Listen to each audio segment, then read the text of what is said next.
Hi everyone, welcome back to Lyfey Technologies YouTube channel. I hope you're doing well and thank you so much for watching this session.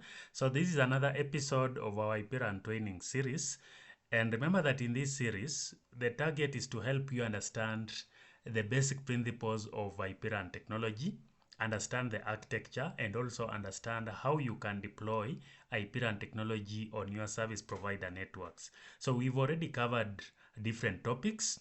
We started by discussing the architecture, the IPRAN architecture, from the CSG, from the radio access network to the controllers, how all those things are connected, and the different topologies that you expect to find on IPRAN network. And then we discussed about the IP address planning. We have discussed about IGP, ISIS planning and the design.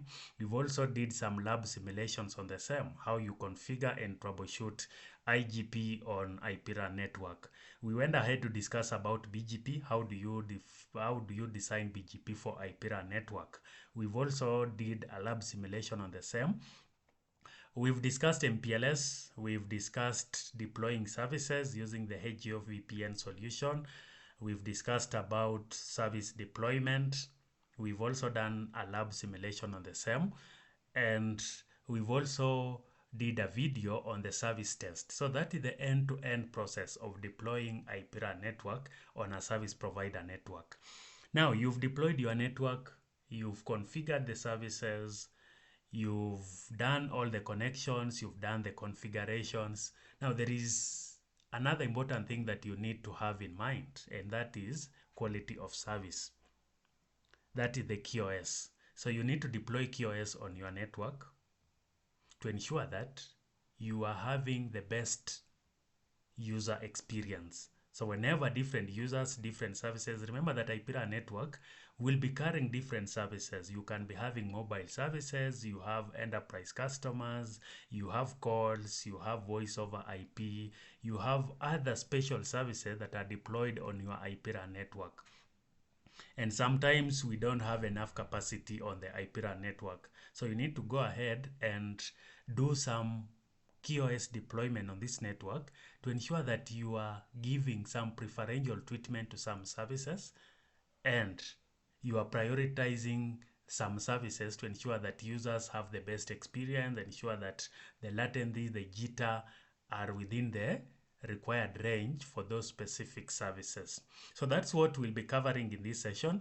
We are focusing on how you deploy QoS, the quality of service on IPRAN network for a service provider network.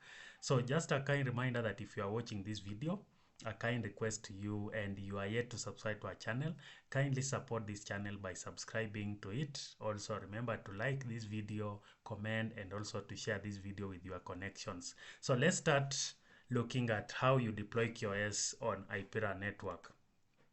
So this is the topology. We've already discussed the architecture, the end-to-end architecture of the IPRAN network. You know that we could be having the radio access network for different technologies, 2G, 3G, 4G, 5G. Now we already have 6G.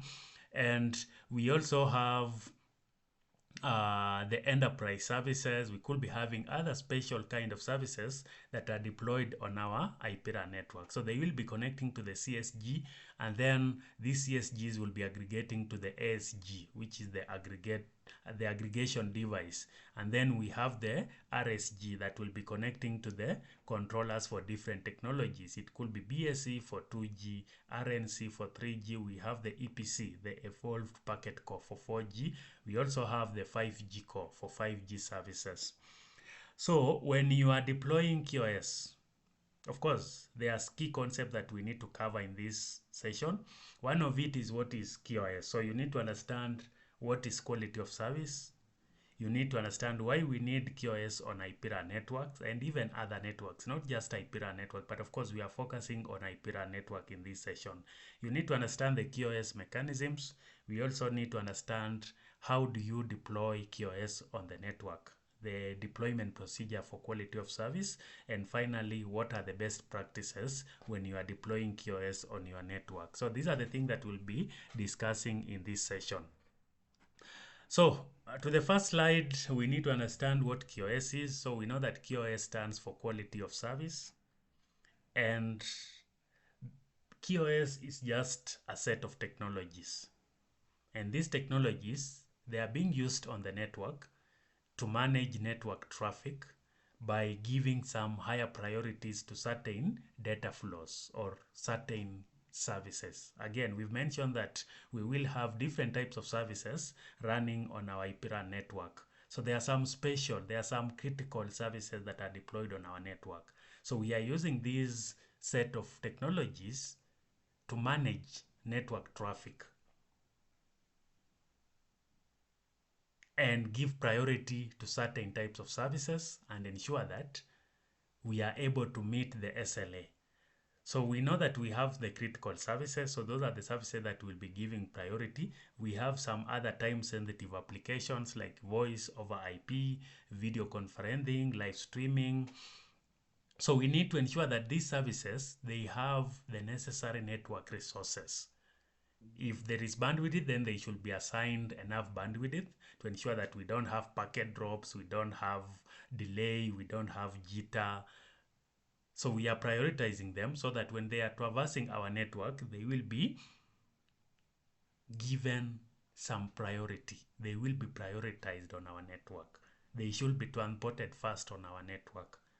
So sometimes we call QoS, we can refer to it as managed unfairness. Why managed unfairness? Remember, when we are prioritizing some traffic, when we are giving high priority to some traffic, we are giving low priority to other kind of traffic. So that's why we call it managed unfairness, because you are able to assign some traffic high priority, you are able to assign some traffic low priorities. So you can call it managed unfairness. So QoS will help us to prevent performance degradation by minimizing issues like packet loss, latency, and jitter. Again, many times we don't have enough capacity on our network, and the network keeps growing. So today you may have enough capacity, tomorrow maybe you don't have enough capacity. The amount of traffic that is pushed by the users has grown, so you need to purchase enough capacity. You need to do link upgrades to ensure that you can upgrade from 1G to 10G, maybe to 100G, and to even 1 terabyte. So you need to keep upgrading the capacities to accommodate the growth in amount of data. So when you have QoS deployed on your network, you are able to prevent performance degradation whenever there are issues like congestion, whenever the network bandwidth is limited. So you can see that in this first picture, you have, this is without QoS. So without QoS, again, you have different kinds of services that are coming into your network.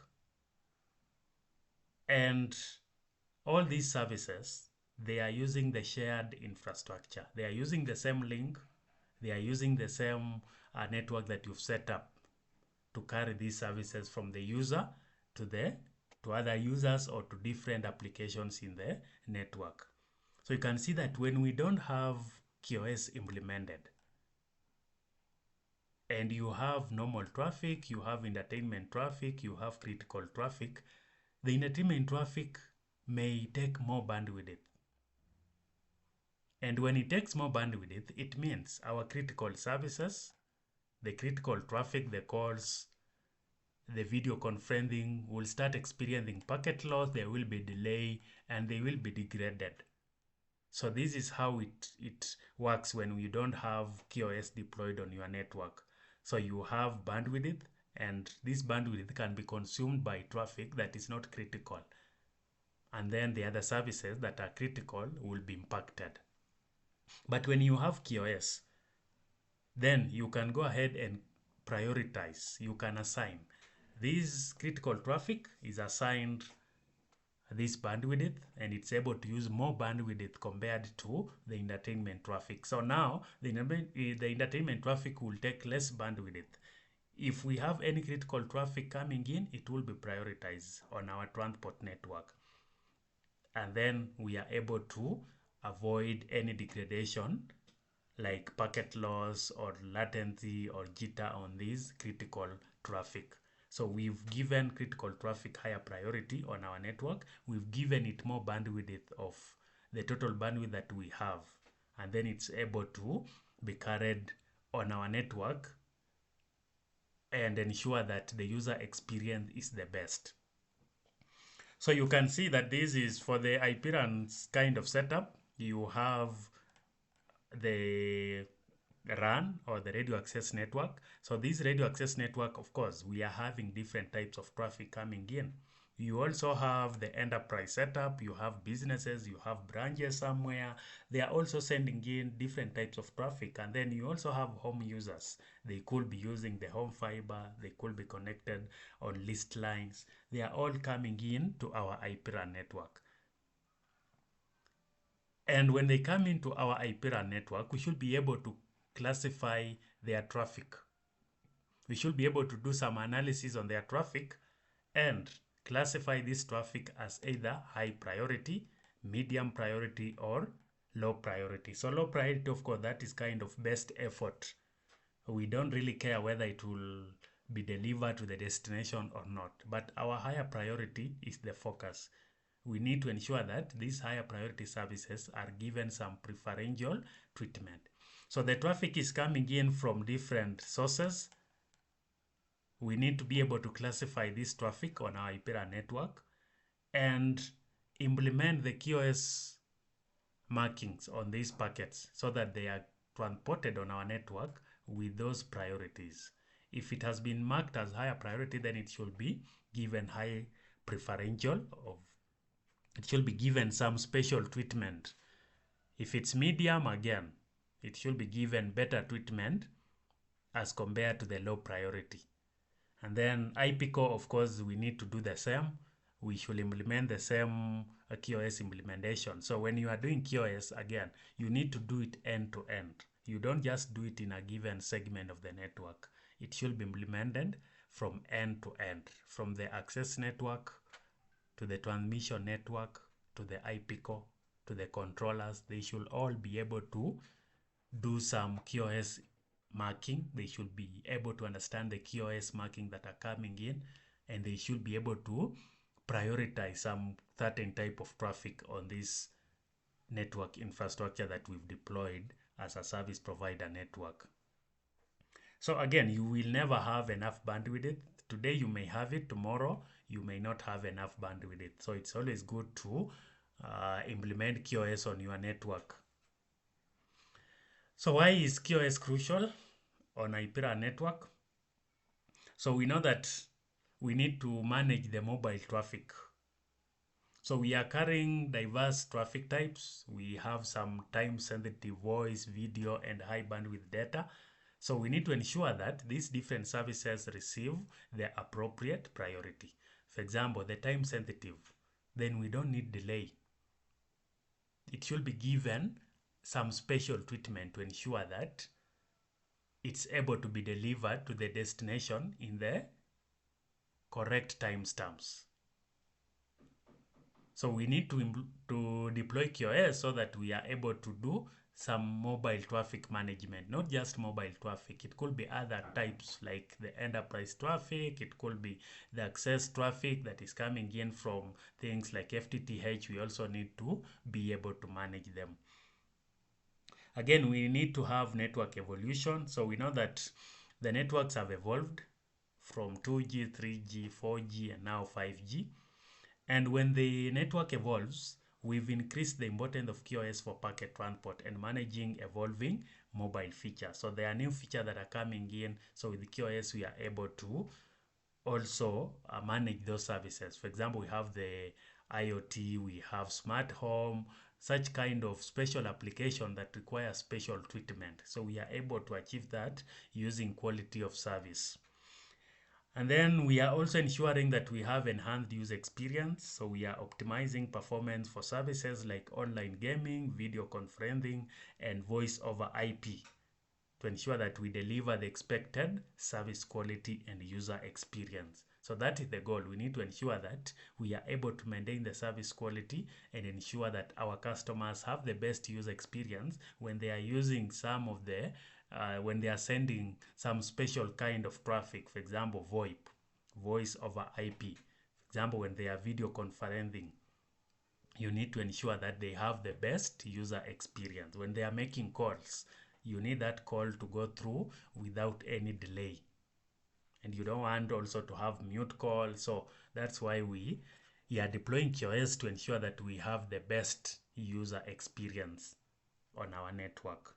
So these are just some of the reasons. Of course, we could be having other reasons why you should deploy QoS on your IPRAN network. And you can tell us in the comment section which other reasons have made you to deploy QoS on your IPRAN networks. So we look at the QoS mechanisms. So we've mentioned that QoS, it's a set of technologies. So when we look at the QoS mechanisms, these are those technologies that we are now using to ensure that we are able to give some priority to some services, to prioritize some services on the network. So the first mechanism is classification and marking. So with classification and marking, remember this traffic is coming in from different applications. So we need to be able to classify. We need to do some analysis. We need to be able to differentiate between various types of network traffic. And then once we've classified this traffic, we need to mark them. And each packet will be marked to indicate its class. So we've classified the traffic. That is the first step. Of course, we've done analysis of the traffic to know that these are the different types of services that are carried on our network. Once we've done that, we need to mark them. So from classification, we are now doing the marking of the traffic with different classes. So these classes, of course, we can discuss about the QoS classes later. And once we've done, we are just allowing the network devices to recognize and treat it accordingly. So we've assigned it to a class, and the devices in the network are able to understand these markings. They are able to understand these classes that we've assigned to the different types of services. So they will be able to recognize these classes. And once you identify that this has a higher priority, then you know that you should handle this packet with a higher priority. This is best effort, then you know, no, let me first do the higher priority and then I do the best effort. So we need to do analysis, we need to do classification. We classify the traffic into different classes. And once we've classified the traffic, we need to do the marking. So we give them some tags, kind of markings. We give it a tag. This is a higher priority, this is low priority, this is best effort, such kind of classes. And then next is congestion management. We can call it queuing. So for congestion management, remember the network, there could be some congestion. There's so much traffic coming in, you need to be able to manage this traffic. You are receiving 1 GB of data, you can only transmit 100 meg of data at a time. So you need to do some queuing of the packets. So we are using different queuing methods such as priority queuing or low latency queuing to store packets in buffers. So the devices will have buffers. So we are buffering some packets and we are able to determine the order in which they will be transmitted on the network to manage congestion. So we don't want to transmit them all at the same time. We want to be able to manage so that we are only transmitting those ones that the network can manage. So that's why we are calling it congestion management or queuing. We do some queuing. So queuing, of course, you can have fast in, fast out, which is not the best choice. You can have last in or last out. You know, we can discuss about queuing again in the next coming sessions. And then we have congestion avoidance. So with congestion avoidance, we are monitoring the network for any impending congestion, and we proactively drop low priority packets to prevent the network from becoming overwhelmed. So we have a network and we see, oh, it could be congesting in the next 1 minute. So we need to drop some low priority packets and to ensure that we don't have congestion happening. So we are trying to avoid congestion on our network. And then we have policing.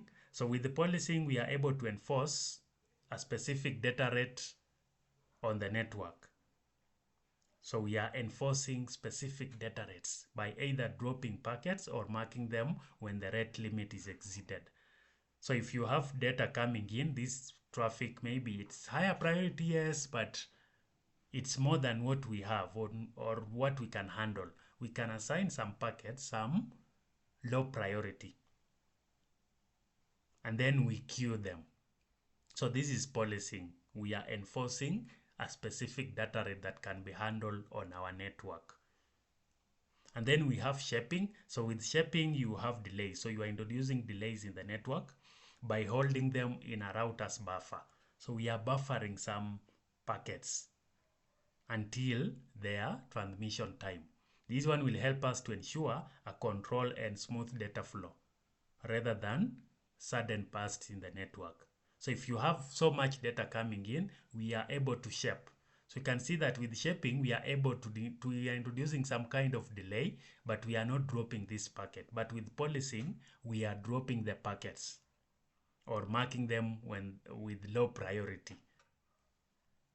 And then we have admission control, which will limit the number of connections or services that can use network resources to maintain QoS levels for existing traffic. So these are the QoS mechanisms that you expect to find when you are deploying QoS on your network. Actually, QoS is one of the hardest topics to understand. You need to spend time, you need to practice it, and just understand the basic principles of how QoS works, how this mechanism works. Because when we talk about classification, when we talk about marking, there are lots to talk about. When we talk about congestion management, queuing, there are different queuing mechanisms. So you need to understand them. When we talk about policing and shaping, how do you implement policing and shaping on the network?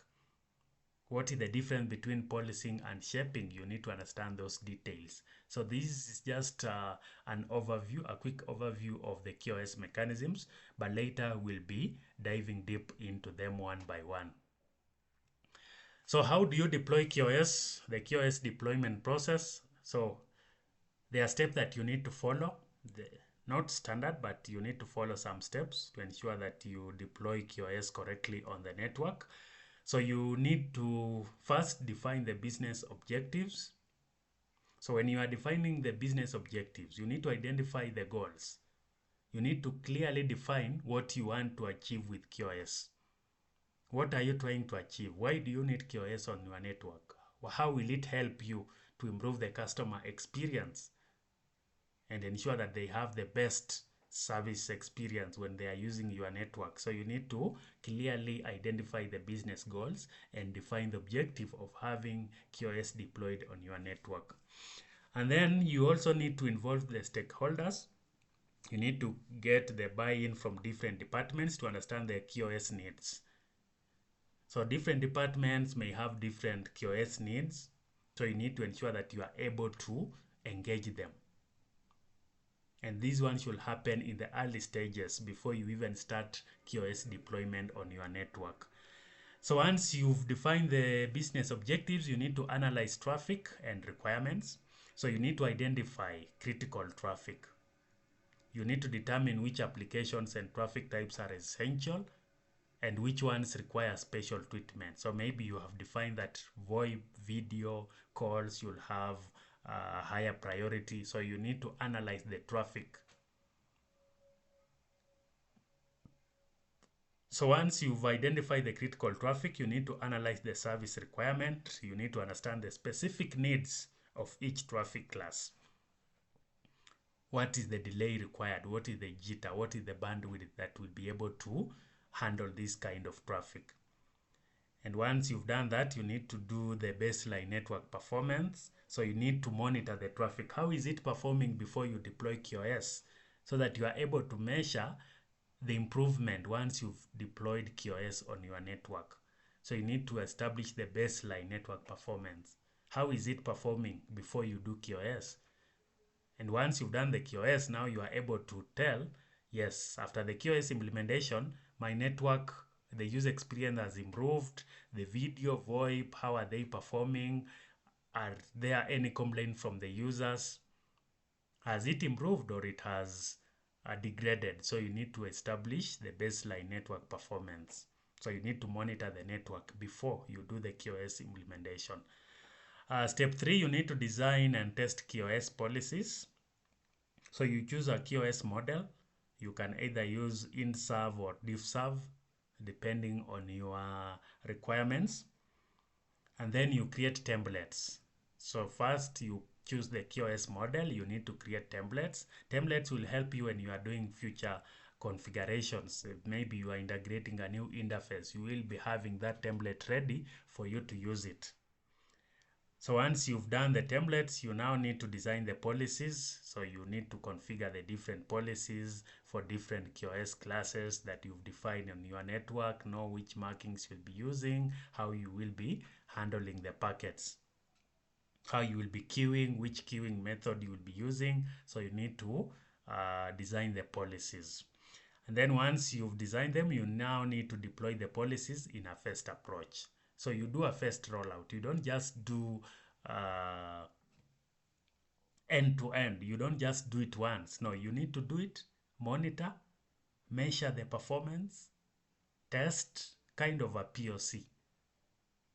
Evaluate, is it achieving the goal? Is it achieving the objective of you deploying QoS on the network?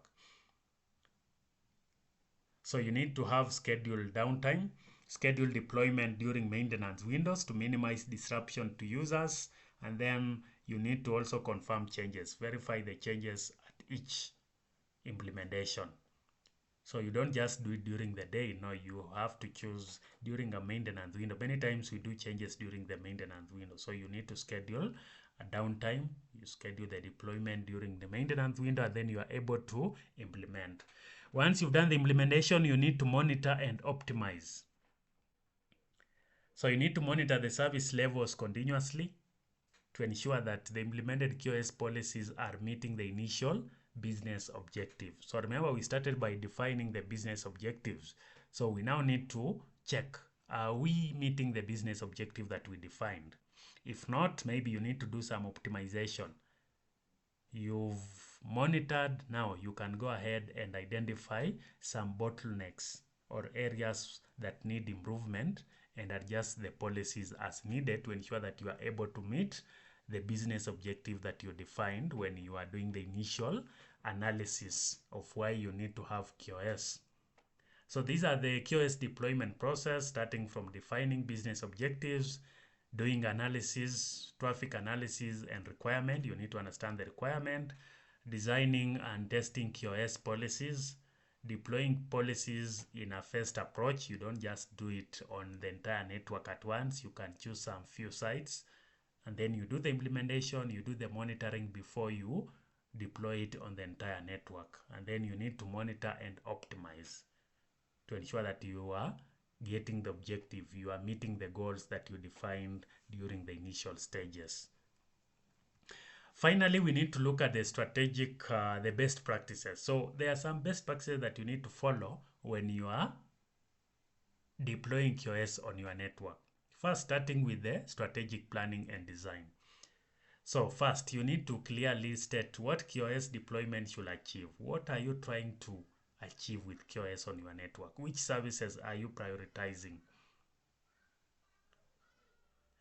Then you need to do very deep analysis of your network. You need to understand the service level requirement of different applications. Don't just go ahead to implement QoS without doing deep analysis of your traffic so that you are able to establish the service level requirement of different applications and identify the mission critical traffic that will require the preferential treatment. Again, you also need to keep the policy simple. You don't have to make it complex. You need to choose a QoS strategy. So which strategy are you following when you are deploying QoS on your network? And then for the implementation best practices, you need to mark at the source. So you do the marking at the source. You classify and mark traffic as close to its source as possible.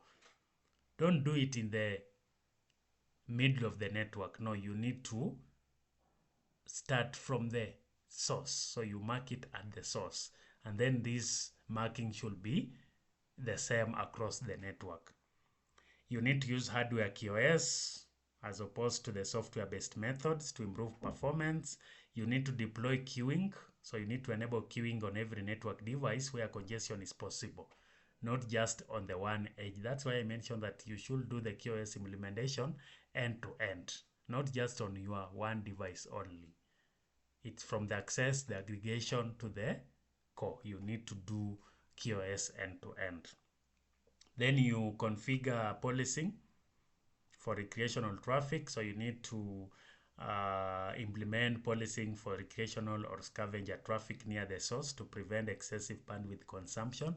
Remember, you have some priority or critical services that you want to carry on this network. So you can implement policing for recreational traffic to ensure that they don't consume the entire bandwidth on your network.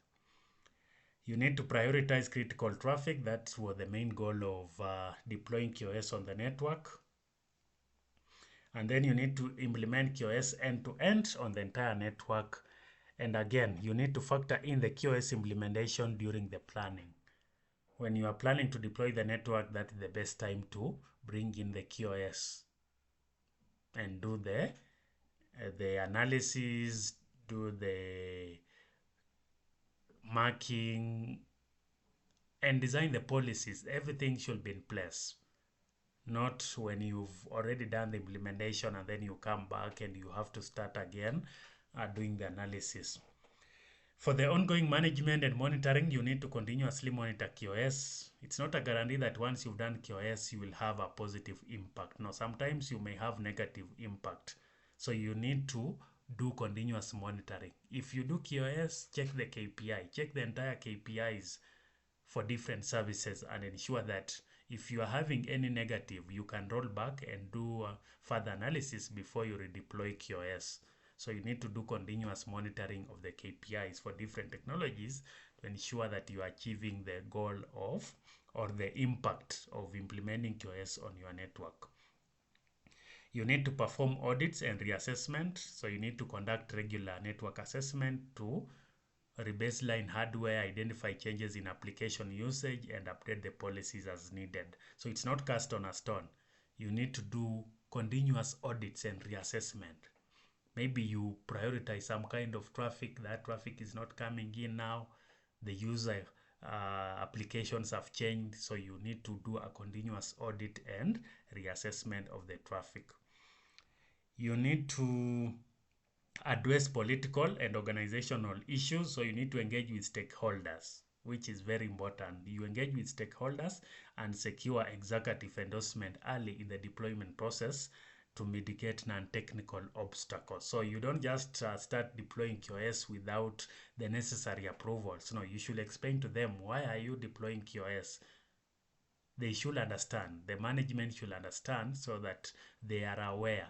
They don't become an obstacle when the QoS implementation could be having better improvements on the network. So these are some of the best practices that you need to follow. Again, if you have any other that is missing on this list, you can add it in our comment section and we'll be reading your comments so that we are able to also learn from you. So these are the QoS deployment processes again, the QoS mechanisms, why you need QoS, and the QoS definition, just helping you to understand what QoS stands for. So I hope you've enjoyed this session. I hope you've understood why we need QoS and the process of deploying QoS and the QoS best practices when you are doing it on IPRAN for your service provider networks. Thank you so much for watching this episode. And again, if you've enjoyed this session, you've liked the session, you've learned something from this session, kindly support this channel by hitting the subscribe button. Also remember to like, comment, and share this video with your connections. Thank you so much and see you in the next episode. Bye.